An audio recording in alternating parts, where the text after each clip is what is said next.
all started about 5 or 6 years ago when I had a dream one night, and in my dream I was walking through a park and a young boy came up to me and put a gun in my back and told me to follow him. As he held me at gunpoint, he took me to his house, and in his home he showed me what was going on behind closed doors.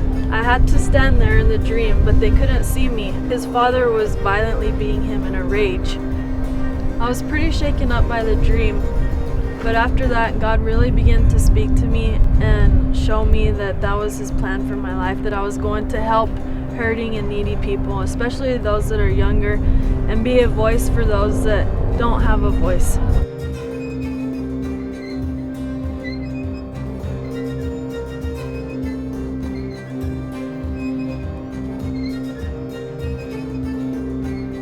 So the second part of our vision was that God was going to use music in our lives to completely unlock and unleash the mission and purpose that he has for us. And up until now, he's been continuously leading and preparing us in order to get us ready, our hearts and our lives ready to fulfill his mission. Our vision is to help hurting, needy, and oppressed people. This is a twofold vision where worship and justice go hand in hand. You can't have worship without justice.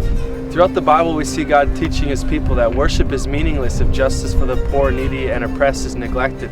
God refused to accept the worship of his people when they were neglecting the concerns of his heart. We see a specific example of this in Amos chapter 5. I hate all your show and pretense, the hypocrisy of your religious festivals and solemn assemblies. I will not accept your burnt offerings and grain offerings. I won't even notice all your choice peace offerings. Away with your noisy hymns of praise. I will not listen to the music of your harps. Instead, I want to see a mighty flood of justice, an endless river of righteous living. They had missed the point. Worship is not true worship unless it is supported by a lifestyle of caring for the poor, the needy, and the oppressed. At the same time, justice is not true justice unless it leads to the worshiping of the one true God.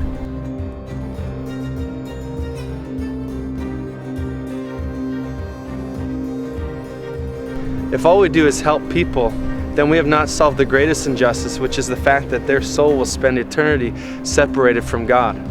So you cannot have true worship without justice, and you can't have true justice without worship. In other words, worship equals justice.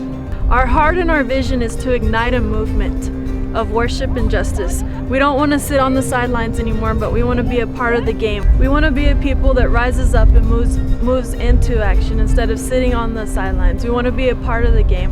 We don't want life to be about ourselves anymore, but we want to focus on people that are hurting and that are needing. We will fight for justice, and we will fight for the glory of our King and his name to be known around the world. I won't sit back. I'm joining the movement. I won't be silent. I'm joining the movement. I won't stay on the sidelines. I'm joining the movement. I will not be content. I'm joining the movement.